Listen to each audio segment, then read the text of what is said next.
오늘 주시는 말씀 하나님의 평가 기준, 하나님의 평가 기준이란 제목으로 하나님 주신 말씀의 교훈을 받기를 원합니다.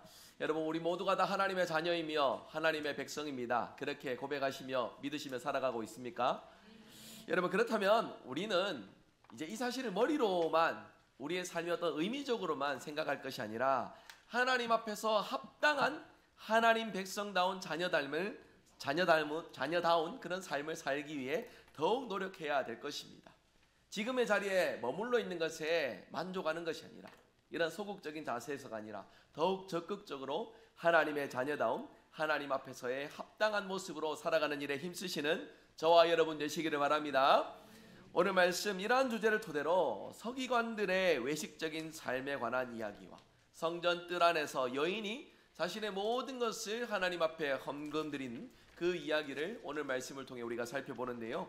그 당시 서기관과 후자의 여인은 매우 상반된 사회적 대우를 받았던 대상들이었습니다. 예를 들어 서기관은 사람들의 존경을 받는 위치에 있던 인물입니다. 그리고 후자에 나오는 이 과부 여인은 멸시와 천대를 받았던 당시 사회의 가장 연약한 부류에 위치해 있던 사람이었습니다. 마가는 이 두 인물을 비교하는 것을 통하여서 하나님 나라에 합당한 사람이 어떤 사람인지를 틀림없이 하나님의 교훈을 우리에게 들려주고 있습니다. 예수님께서 가르쳐 주셨던 하나님 나라의 평가 기준은 그들 사회에서 받는 그 평가의 기준과는 사뭇 다른 것이었습니다. 외형적으로, 의미적으로, 존재적으로 그들이 누리고 있던 평가의 기준이 아니라 하나님의 평가 기준은 딱 하나입니다. 무엇이냐면 하나님을 대하는 태도. 무엇이라고요? 하나님을 대하는 태도. 그것을 우리는 두 글자로 믿음이라고 말합니다. 뭐라고요? 믿음. 하나님을 대하는 태도는 우리의 믿음에서 비롯됩니다. 그래서 이 믿음을 통하여 하나님 앞에서 어떤 생각과 어떤 마음과 어떤 행실로 살아가는지가 바로 하나님의 평가의 기준이다라고 말씀하는 것이에요. 세상의 존경과 칭찬을 받는 것으로서 우리가 하나님 앞에 평가되는 것이 아니라 하나님 앞에서 우리의 중심된 믿음으로 겸손하게 그리고 또 헌신된 믿음의 삶을 사는 것으로 하나님은 우리를 평가하신다는 사실을 우리가 항상 기억할 수 있어야 되겠습니다. 오늘 예수님이 이러한 주제를 토대로 우리에게 교훈을 들려주십니다. 예수님의 이 교훈을 통하여서 우리의 삶의 문제를 돌아보고 우리의 삶의 문제에 우리가 깨달음과 또 교훈을 가져서 삶 속에서 하나님의 평가 기준에 합당한 모습으로 살아가시는 저와 여러분 되시길 바랍니다. 오늘 말씀 세 가지로 우리가 함께 생각해 보기를 원합니다. 먼저 첫 번째입니다. 예수님께서 가르치실 때에 그 가르친 장소는 어디였으며 어떠한 내용을 가르치셨습니까? 오늘 말씀에서 우리 예수님께서 가르치신 장소는 성전 뜰이었습니다. 오늘 본문 앞의 내용들을 토대로 예수님이 나타내시기를 유대 종교 지도자들과의 이제 몇 차례의 논쟁 가운데 마지막에 이제 그 대중들 함께하는 백성들을 가리켜서 이 종교 지도자들에 대한 경계, 그들의 가식과 교만에 대하여서 경계할 것을 말씀하시며 그리고 그러한 교만과 가식을 토대로 하나님께서 화를 내릴 것을, 벌을 주실 것을 나타내고 있다는 것을 보여주고 있습니다. 여기서 예수님이 가르치셨을 때 병행 본문인 마태복음 7장 29절에 이르기를 그 가르침은 서기관들과 같지 아니하고 권세 있는 가르침이었다. 예수님이 그 백성을 향하여서 가르치시는 이 내용이 권세 있는 가르침이었다라고 말씀하고 있습니다. 권세 있는 예수님의 이 가르침을 통해서 예수님이 강조하고 싶은 것은 서기관들, 유대 종교 지도자들의 잘못된 행동 양식, 잘못된 신앙관을 정확하게 지적하고 올바른 신앙생활의 실천과 의미를 기억하며 살아갈 것을 말씀해 주고 있는 것이에요. 오늘 말씀에는 그 가르침의 대상이 명확하게 나와 있지는 않지만 병행 본문인 마태복음 23장 1절에 보시면 누구를 향해서 가르치시냐면 무리들과 제자들이라고 말씀합니다. 그러니까 예수님을 따르는 자들, 예수님을 주인 삼아서 예수님의 자녀로서 하나님의 자녀로서 믿음의 삶을 행하고 실천해야 될 그들에게 예수님이 가르치셨다라는 것이에요. 이제 앞의 내용과 연결해서 생각해 보면 이렇습니다. 오늘 읽었던 본문 앞에까지는 서기관들이 그리고 또 대제사장들, 종교 지도자들이 있었습니다. 그들과의 논쟁 가운데 그들이 부끄러움을 이기지 못하고 예수님 곁을 떠나서 이제 남아있는 대상은 누구입니까? 예수님을 청종하고 예수님을 따르며 주님을 구원자로 삼은 제자들과 백성들이 예수님 곁에 머물러 있다는 것이에요. 그렇게 쉽게 말해서 이겁니다. 하나님의 백성들, 이 말씀을 듣고 실천해야 될 백성들이 지금 이 말씀을 예수님 앞에서 듣고 있다라는 것이에요. 저도 설교를 하지만은 예수님이 직접적으로 설교하신 내용들이 복음서에 있잖아요.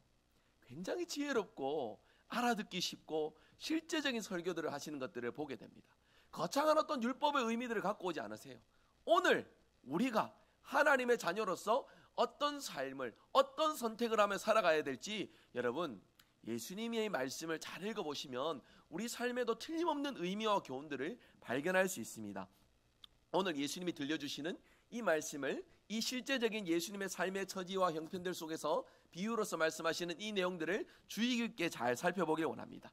이런 내용을 가르치셨습니다. 서기관들을 가리켜서 긴 옷을 입고 다니는 것, 시장에서 문안받는 것, 회당에서 높은 자리와 잔치집 윗자리에서 많은 이들에게 뭔가 시선을 받고 우쭐거리는 그런 부분들, 이러한 형태들을 가져서 하나님 앞에 기쁨으로써 자리매김하는 것이 아니라 이런 모습들은 하나님이 기뻐하지 않는 모습이니 경계하라, 멀리하라.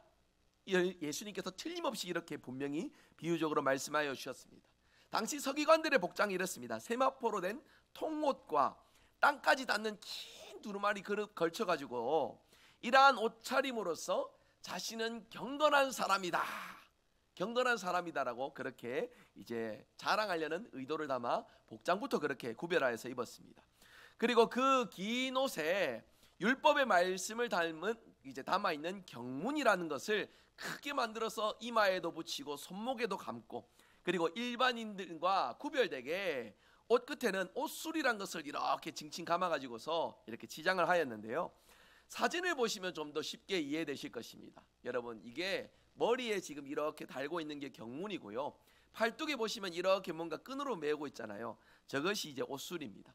이제 이런 부분들을 긴 두루마리 옷에다가 이렇게 자기가 이마에다가 팔에다가 구별된 모습으로 이렇게 표현하면서 서기관들은 나는 경건한 사람이다, 복장에서부터 구별되어지려고 이런 어떤 모습들을 갖췄어요. 이제 그림 말고 사진으로 한번 좀 더 보실까요? 오늘날 유대인들도 이 말씀의 전통을 따라서 저렇게 긴 세마포 옷을 입고요. 자, 다음 사진요. 정확하게 위치해 있는 게 저 이마에 있는 게 경문이고 옷술이 이렇게 이제 감고 있는 게 옷술입니다. 정확하게 이제 보실 수 있도록 사진을 준비했습니다. 물론 이것도 하나님이 율법을 통해서 명하시고 정해놓으신 의미 안에서 이루어지는 것들입니다. 신명기 6장 9절에 따라서 율법을 적어놓은 상자를 이마나 팔뚝에 차고요. 그리고 또 이 옷술까지도 하나님께서 정확하게 구별되어지게 이런 것들을 갖추라, 하나님의 말씀을 통해서 이런 일들을 했는데, 중요한 것은 뭐냐면 이것이 하나님의 말씀을 지키는 겸손한 마음에서가 아니라 나는 이렇게 구별되어진 사람이다, 나는 이렇게 거룩한 사람이다 라고 하여서 이런 이제 지장을 가진 다음에 시장 한복판에나 그리고 또 이제 많은 이들에게 자랑받는 잔치집 윗자리나 아무튼 이제 구별되어지고 돋보이는 자리에 딱 자리 차지하고서 거기서 많은 사람들의 시선 받는 것을 즐겨하였다라는 것입니다. 여러분, 그때 당시 시장은 오늘날 우리의 시장의 개념과 다릅니다. 시장의 개념은 광장이라는 표현이 좀 더 어울리겠습니다. 거기에 행정기관들도 다 있고요. 재판도 거기에서 이루어지고 물물거래도 거기서 이루어지고 흔히 이제 아고라라고 불려지는데 그 광장에서 모든 사회 기능들이 다 이루어졌는데 서기관들이 거기에서 어떤 자리를 좋아했다고요? 많은 사람들이 주목하는 자리, 높은 자리, 상석 자리를 차지하는 것을 굉장히 좋아하였습니다. 여러분, 이러한 모습은요, 예수님께서 가르치셨던 겸손한 모습과는 거리가 먼 모습입니다. 주님이 가르치셨던 제자의 모습과는 사뭇 다른 모습이에요. 주님은 마태복음 23장 7절 11절 말씀을 통해 우리에게 이렇게 말씀하십니다. 우리 화면 보시며 말씀 한번 같이 읽어보겠습니다. 시장에서 문안 받는 것과 사람에게 랍비라 칭함을 받는 것을 좋아하느니라. 그러나 너희는 랍비라 칭함을 받지 말라. 너희 선생은 하나요, 너희는 다 형제니라. 땅에 있는 자를 아버지라 하지 말라. 너희의 아버지는 한 분이시니 곧 하늘에 계신 이시니라. 또한 지도자라 칭함을 받지 말라. 너희의 지도자는 한 분이시니 곧 그리스도시니라. 너희 중에 큰 자는 너희를 섬기는 자가 되어야 하리라. 누구든지 자기를 높이는 자는 낮아지고 자기를 낮추는 자는 높아지리라. 아멘. 그 당시 종교 지도자들은 랍비라고 불려지기를 좋아했고요.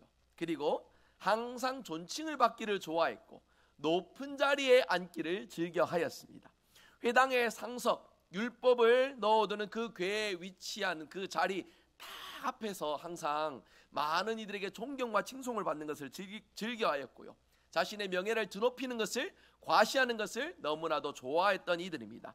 그러한 이들의 외식적인 모습을 가리켜서 예수님은 40절에 과부의 가산을 삼키며 외식으로 길게 기도하는 자니 그 받는 판결이 더욱 중하리라 예수님이 말씀하십니다.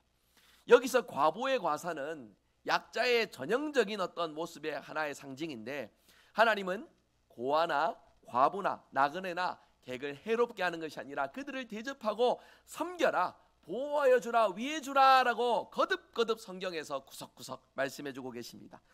종교 지도자들은 하나님의 이 말씀을 받은 자들이기에 이 연약한 자들을 돌보아 줘야 되는 위치에 있는데, 그들을 돌보기는커녕 오히려 그들이 가지고 있는 지위나 권력을 이용하여서 약한 사람들을 괴롭히고 착취하는 일에, 그들의 머리 위에 올라서 군림하는 일에 더욱 힘썼다라는 것입니다. 예수님은 이러한 악행들을 정면으로 꾸짖으시고 그들을 책망하셨습니다. 그들에 대한 어떤 종교적인 외식 행위들을 예수님이 지적하시며 책망하시면서 그들 자신이 하나님 앞에서 경건을 추구하는 것이 아니라 자신의 명예와 자신의 지위를 위하여서 행하는 거짓된 종교 행위를 두고서 예수님께서 깊이 질타를 가지셨다라는 것이에요. 여러분, 우리가 이 부분에서 분명한 하나님 주신 교훈을 발견해야 되겠습니다. 갈라디아서 6장 7절에서 10절 말씀을 한번 같이 읽어보실까요? 같이 읽겠습니다. 스스로 속이지 말라. 하나님은 업신여김을 받지 아니하시나니 사람이 무엇으로 심든지 그대로 거두리라. 자기의 육체를 위하여 심는 자는 육체로부터 썩어질 것을 거두고 성령을 위하여 심는 자는 성령으로부터 영생을 거두리라. 그러므로 우리는 기회 있는 대로 우리가 선을 행하되 낙심하지 말지니 포기하지 아니하면 때가 이름에 거두리라. 그러므로 우리는 기회 있는 대로 모든 이에게 착한 일을 하되 더욱 믿음의 가정들에게 할지니라. 아멘. 여러분, 이 말씀을 다시 한번 앞에 부분 한번 더 띄워주실래요? 천천히 우리가 이 말씀을, 제 설교를 들으면서 이 말씀을 보시면서 우리 자신들을 좀 깊이 돌아보았으면 좋겠습니다. 이 말씀처럼 스스로를 속이며 자기의 육체를 위해 심는 일들을 하나님은 마땅히 뭐라고 말씀하십니까? 심는 그대로 어떻게 한다고요?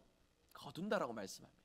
우리가 아무리 겉으로 경건을 포장하고 거룩을 앞세우며 그렇게 하나님의 신실한 백성처럼 우리가 드러나 보이는 것들에 그렇게 우리가 힘을 기울이며 많은 사람들의 시선을 의식하며 신앙생활을 해도요, 하나님은 중심을 보시는 분이다라고 말씀해 주잖아요. 사람은 외모를 볼 수밖에 없습니다. 사무엘상 16장에도 내용을 보시면 그러하잖아요. 이제 수많은 그 이새의 아들들 중에 결국은 사무엘도 하나님의 사람이었지만 그의 시선이 어디로 갑니까?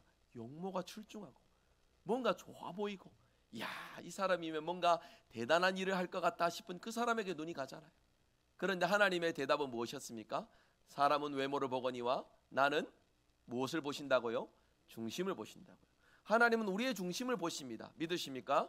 그 중심에서 어우러지는 우리의 믿음의 행위들을 하나님께서 감찰하신다는 것이에요. 그리고 우리는 그것들을 토대로 심는 대로 거두어지는 인생이다라고 성경은 우리에게 분명히 말씀하고 있습니다. 종교 지도자들에게 이 말씀을 적용한다면 그들이 아무리 경건하게 머리에 율법을 감고 팔에 이제 율법을 통하여서 복장을 치장하고 경건하게 거룩하게 포장을 한다 하더라도 그 마음의 중심에 하나님을 향한 간절함이 없이 그저 자신의 이름을 알리고 많은 사람들에게 칭송을 받고 자신의 지위에서 연약한 자들을 괴롭히고 착취하는 이 일들을 하나님께서는 결코 좌시하지 아니하신다라는 말씀을 가지시는 거예요. 여러분, 우리가 예수님의 이 말씀 속에서 우리가 아직 한 번도 눈에 보지 못한 종교 지도자들을 생각하면서 그들에 대한 비판의 자세에서만 머물러 있는 것이 아니라 우리의 모습을 좀 돌아보았으면 좋겠습니다. 오늘 우리는 어떻게 살아가고 있습니까? 비록 중심에서 비롯된 진실된 믿음과 섬김으로 우리가 오늘을 살아가야 되는데 오늘은 그렇게 살고 있습니까? 예수님의 설교의 특징은요, 어떤 율법의 의미를 가지고서 교리적으로서 율법을 지켜야 되는 그런 의미로서 말씀하지 않으세요. 그때 당시 사회에 실제로 존재하는 실존의 문제, 서기관들이 율법을 지킨다라고 말하지만은 하나님께 중심이 연결되지 않은 채 자기들이 칭송받고 높아지는 일에만 현안이 되어 있는 이 문제를 가리켜서 예수님이 비판하시고 그곳에서 하나님의 뜻을 말씀하시잖아요. 그러면 오늘 우리는 이 말씀을 보면서 무슨 생각을 해야 되느냐? 서기관들이 잘못되었다가 아니라 나를 볼 수 있어야 됩니다. 내 모습이 보여야 됩니다. 내 중심이 온전히 하나님께 드려지며 그 바른 중심에서 비롯된 믿음 생활을 내가 철저히 겸손하게 신실하게 가지고 살아가고 있는지 나를 돌아볼 수 있는 저와 여러분들이 될 수 있기를 바랍니다. 하나님을 섬긴다고 하면서도 나를 앞세우거나 탐욕과 교만으로 내 만족과 내 이익으로 나를 채우는 일에 하나님을 속여서는 안 됩니다. 나의 마음 역시도 속여서는 안 됩니다. 언제나 하나님 앞에 바른 중심과 겸손을 가지면서 그 중심을 감찰하시는 하나님의 기준에 합당한 그러한 삶을 우리가 살아가야 될 것입니다. 이것은요, 절대로 양보나 타협이 있어서는 안 됩니다. 어쩌다 한번 내 신앙이 내 기분이 맞춰줄 때에 하나님 뜻을 실천하고 이루는 것으로서 우리가 살아가서는 안 됩니다. 살아갈 수 없는 환경을 탓하면서 내가 이렇게 낙심하고 좌절하며 하나님 뜻을 멀리할 수밖에 없는 연약한 인생이라는 것을 스스로 합리화하면서 뒷걸음질 쳐서는 안 된다는 것입니다.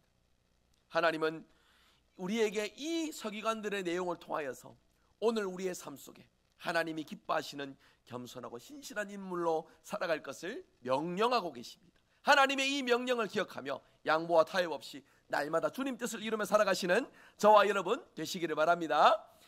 오늘 말씀 두 번째입니다. 예수님께서 부자들과 가난한 과부가 드린 헌금을 보시면서 하신 말씀이 무엇인지 살펴보겠습니다. 예수님께서 성전뜰에서 백성들을 향하여서 가르치실 때에 그 성전뜰에 여인의 뜰이라고 불려지는 곳인데 그곳에는 이방인은 출입할 수 없었으며 유대인들 남녀만 그 자리에 드나들 수 있었습니다. 이 이방인의 뜰과 여인의 뜰 이 사이에 성벽 사이에 일렬로 노쇠로 된 나팔 모양의 헌금함들이 있었습니다. 노쇠로 있었고 그때 당시 화폐는 이렇게 이제 뭐 굴이나 또 쇠로 된 동전들이니까 이제 노쇠로 된 헌금함에 헌금을 하게 되면은 땡그랑 땡그랑 소리가 나기 마련이었습니다. 이때 여러 명의 부자들이 와서 이곳에서 헌금을 냈나 봅니다. 이제 경쟁하듯이 서로 많이 헌금하려고 서로 이렇게 아무래도 동전을 노쇠 모양의 헌금함에 넣으니까 달다다닥 이렇게 소리가 많이 났지 않겠습니까? 여기에서 성경에 헌금을 넣는데라고 표현되어져 있는 이 단어를 의도적으로 미완료 시제의 단어로서 사용을 하고 있어요. 이게 무슨 말이냐면 한 번 헌금하고 끝나는 게 아니라 계속해서 반복적으로 헌금을 한 것으로 성경이 의도적으로 묘사를 했다라는 것입니다. 어떤 의미를 어떤 맥락을 담고 있느냐? 나는 물질이 많아서 하나님 앞에 많은 헌금을 드릴 수 있다라는 그런 마음의 그런 내용의 어조가 이 본문의 이 텍스트 부분에 이제 짙게 배어져 있다라는 것이에요. 자신들이 부자의 힘을 기억하며 계속해서 헌금 드리는 그런 모습들을 묘사하고 있다라는 것입니다. 그와 달리 한 여인, 가난한 과부 여인이 와서 헌금을 드립니다. 헌금을 드릴 때에 두 렙돈, 한 고드란트, 그러니까 앞서는 헌금함에 다다다다다 이렇게 동전 소리가 땡그랑 땡그랑 많이 났는데 이 여인이 헌금할 때는 어떤 소리가 났겠습니까? 땡그랑? 이 소리 한 번밖에 나지 않았을 것이에요. 이제 이러한 차이를 헌금을 많이 했고 적게 했고 차이를 어떻게 구별할 수 있느냐? 옆에 가서 이렇게 보지 않아도요. 당시에 이렇게 노쇠로 되어 있는 그 헌금함의 소리를 통하여서 충분히 어느 정도 구별할 수 있었을 것이라는 겁니다. 이제 렙돈, 당시 팔레스타인 지역에 통용되었던 가장 작은 단위의 화폐입니다. 로마의 가장 작은 단위의 화폐인 고드란트에 비하여서 절반 정도의 가치밖에 가지지 않아요. 한 고드란트는 참새 2마리를 구입할 수 있는 아사리온이라는 단위가 있습니다. 이제 한 고드란트는 한 아사리온의 4분의 1 정도 가치예요. 그러니까 두 렙돈, 즉 한 고드란트는 얼마나 작은 액수인지 그때 당시에 화폐 기준의 가장 작은 단위의 화폐라는 것을 우리가 좀 생각해 볼 수 있습니다. 특별히 부자들이 앞에 했던 헌금과 비교해서 본다면 그 양이, 그 물질의 양이 얼마나 차이가 많이 나겠습니까? 인간적인 차원에서 보면 이 여인은 부자들과 비교해서 참 작은 것을 하나님께 드렸다라고 평가할 수 있을 것입니다. 그런데 여기에서 이 여인이 헌금을 넣을 때 쓰는 헬라어 단어를 우리가 좀 봐야 됩니다. 넣다, 던지다라는 단어 속에서 앞서 부자들에게는 미완료형의 단어를 썼는데 이 여인에게는 의도적으로 부정과거형의 단어를 사용하면서 단순히 어떤 동작이 한번 그렇게 발생했다라는 것을 강조하는 그런 의미들을 나타내고 있습니다. 부자들이 헌금을 넣었던 그런 시제와는 다르게 과부가 헌금을 한순간 한 동작으로 했던 이런 부분들을 이런 이제 시제로서 표현하는 것은 한 번 드린 것으로서 행동을 마감했다라는 것을 의도적으로 강조하고 있는 부분이에요.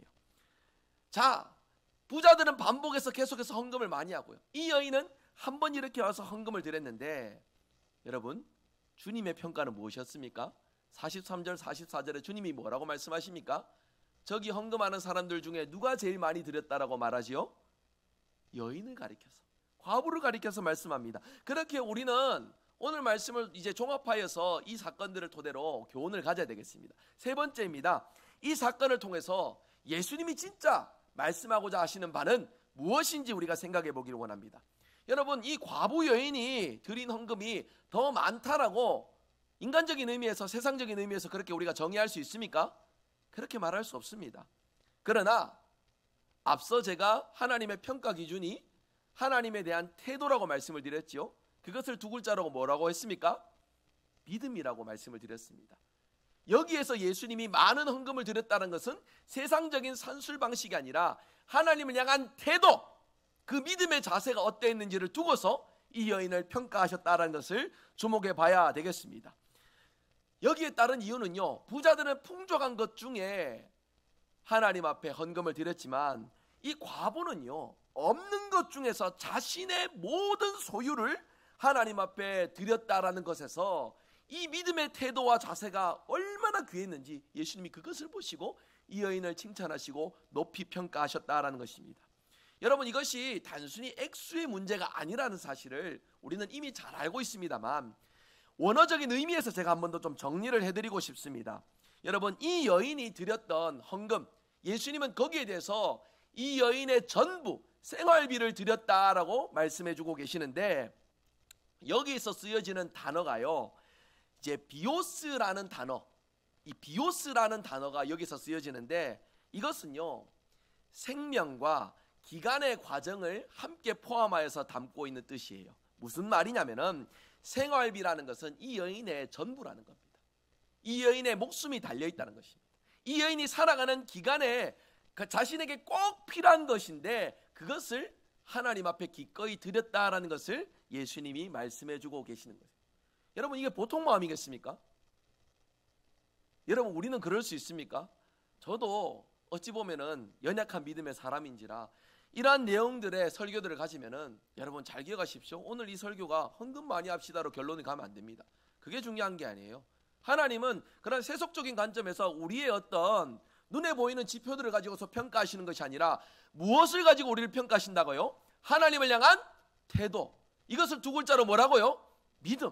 이 믿음으로 우리를 평가하신다라고 말씀해주고 계시잖아요. 그런 의미에서 저는 우리가 하나님 앞에 진실된 태도로서 겸손히 우리 하나님이 나의 주인이심을 날마다 고백하며 우리의 삶으로 하나님 자녀다운 모습을 온전히 가질 수 있는 우리의 모습이 되어야 한다는 것을 말씀드리는 것입니다. 여러분, 온 힘을 다해, 온 마음과 정성을 다해 하나님을 사랑하며 하나님 뜻에 순종하며 그러한 마음과 중심으로 살아가는 이들의 삶의 모습은 다릅니다. 다를 수밖에 없습니다. 계산적이고 나의 어떤 이타적인 내용들보다 내가 먼저 얻을 것들, 내가 누릴 것들에 집중하여서 이런 부분들의 계산적인 믿음으로 살아가는 것은 하나님 앞에 온전한 헌신과 태도를 가지는 일에 너무나도 취약한 우리의 연약한 모습이 될 수밖에 없다는 것이에요. 이 여인은 자신이 드릴 수 있는 그 생활비 전부를 드림 속에 단순히 화폐의 의미에서가 아니라 자신의 삶을 하나님께 온전히 맡기는 마음으로 이 헌금함에 자신의 소유 생활비를 드렸다라는 것입니다. 그리고 주님은 그 모습을 보시고 너무나도 귀한 믿음의 여인이다라고 칭찬하시고 그 믿음을 높이 평가하셨다라는 것이에요. 여러분, 우리가 이러한 모습으로서 살아가는 일에 분명한 성경의 깨달음을 가지고 믿음으로 온전한 삶을 누리며 살아갈 수 있는 저와 여러분 되시길 바랍니다. 온 마음과 정성을 다해 하나님 앞에 헌신하기 위하여서 우리에게 필요한 것이 무엇일까요? 여러 가지 필요하겠지만 저는 오늘 말씀을 정리하며 한 가지 교훈을 좀 분명하게 적용하였으면 좋겠습니다. 한번 따라서 해보겠습니다. 우리를 비워냅시다. 여러분, 우리를 비워야만 하나님의 은혜가 우리 마음속에 자리 잡게 됩니다. 믿으십니까? 절대로 우리는 하나님 앞에 온전한 헌신을 가질 수 없습니다. 나의 형편과 처지와 내 입장이 먼저 앞설 수밖에 없는 것이 우리입니다. 그러나 그러한 우리를 하나님의 말씀을 통해 날마다 비워내며 그 말씀이 우리 마음속에 담겨지며 우리의 마음그릇에 하나님의 은혜로 채움받기를 사모한다면 우리는 나의 힘으로는 할 수 없으나 하나님께서 가능하게 해주시는 그 놀라운 믿음의 삶을 감당하며 살아갈 수 있게 된다는 것이에요. 이 일의 출발은요, 나를 비워내는 겁니다. 얼마나 많은 생각과 내 바램과 내가 추구하는 가치들 우리가 다 붙들고 살아가고 있지 않습니까? 이러한 부분들을 하나님 앞에 비워내고 내려놓을 때에 우리의 마음그릇에 비워진 그 자리에 하나님의 은혜가 채워지고 온전한 믿음의 헌신의 삶을 살아갈 수 있게 된다는 것입니다. 여러분, 비워낸다라는 것 우리 삶에 참 어려운 주제인 것 같습니다. 우리의 삶을 풍성하게 하는 비결은요, 비움에 달려있는 것이 아니라 채움에 달려있잖아요. 그러니까 지식이 부족하니까 열심히 공부하기 위해서 학교 교육뿐만이 아니라 사교육까지도 해가지고서 지식을 채우기에 노력하고, 부족한 자리를 채우기 위해서 더 높은 자리로 도약하기 위해서 내 실력을, 어떤 내 위치를 더욱더 갈고 닦는 일에 힘쓰고요, 통장의 잔고에 더 많은 숫자들을 늘리기 위해서 열심히 헌신하고 열심히 노력하며 살아가는 것이 우리의 인생이잖아요. 심지어 신앙생활에도 헌금을 채우고 봉사를 채우고 더 많은 것을 채우는 우리의 노력들이 있는데, 여러분, 이러한 일들에 내가 뭔가를 채우는 일들보다는 가장 중요한 것이 무엇이냐면 나를 먼저 비워내는 것이에요. 내가 앞서게 되면은 하나님의 평가의 기준과는 멀어질 수 있습니다. 내가 붙들고 있는 많은 것들 속에서도 하나님은 기억하지 못하시는 안타까움이 발생할 수 있다는 것이에요. 그래서 저는 오늘 말씀을 토대로 나 자신을 비워내는 것에서부터 나의 기준이 아니라 하나님의 평가의 기준을 위하여서 준비된 마음으로 믿음으로 살아가는 저와 여러분들이 되었으면 좋겠습니다. 여러분, 이 일에 장사는 아무도 없습니다. 잘하실 수 있는 분 아무도 없습니다. 그래서 내년 표어는요, 경건의 능력을 경험하는 교회입니다. 올해 표어가 믿음에 부유한 교회였다면 내년 표어는 경건의 능력을 경험하는 교회입니다. 한번 따라서 해보겠습니다. 경건. 하나님 뜻에 부합되는 삶을 살기 위해서는 성도는 경건한 삶을 살아야 됩니다. 그 경건 속에서 행위로서 우리가 지켜지는 어떤 율법적인 개념에서가 아니라 마음에서 우러나는 하나님이 기뻐하시는 기준을 사모하고, 그것이 나의 생각과 나의 삶에 영향을 미치며 하나님이 기뻐하시는 성령 충만의 열매로 나가는 일의 유일한 해법은 경건 생활이에요. 일상에서의 경건, 그리고 주일에서 우리의 경건, 우리 교회 공동체 안에서 경건, 우리 가정 안에서 경건, 이 많은 제목들을 가지고서 내년에 우리가 집중적으로 믿음의 경주들을 달려가고자 그렇게 좀 결단을 해보았습니다. 여러분, 나 자신을 비워내는 일에 하나님께서 주시는 은혜를 채우기 위해서는 경건 생활이 회복돼야 돼요. 성도라는 이름에 주일날 이 자리에 와서 예배드리는 일에만 만족할 것이 아니라 일상에서의 경건, 하루에 한 가지씩 선한 일들을 해보고, 하루에 한 번씩 기도하는 일에 힘써보고, 하루에 한 번씩 하나님의 말씀의 교훈을 받는 일에 우리가 힘써보고, 그러한 것들이 차곡차곡 쌓여갈 때에 내 마음속에 내가 움켜쥐고 붙들고 있는 욕심과 탐욕들, 교만들이 하나씩 꺾여지는 이 놀라운 신앙의 진리를 저와 여러분 항상 기억할 수 있기를 바랍니다. 이러한 일들을 토대로서 우리는 하나님의 평가의 기준에 합한 삶을 살아가게 됩니다.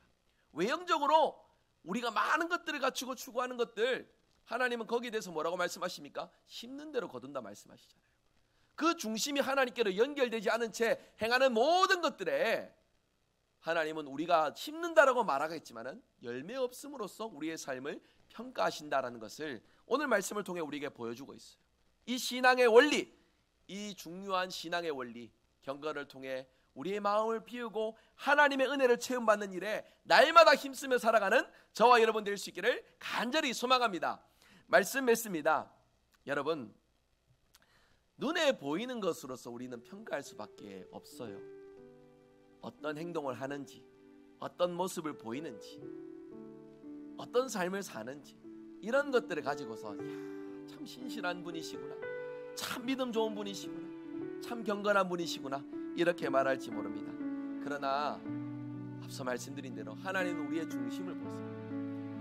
여러분, 우리에게 서기관처럼 살아가라고 율법으로서 우리에게 다 그렇게 정해놓으면 우리 모두 다 그런 삶을 감당해낼 수 있는 사람 많지 않을 겁니다. 얼마나 많은 행위와 얼마나 많은 개념과 의미들이 그 삶에 주어졌겠습니까? 그러나 주님의 평가는 무엇입니까?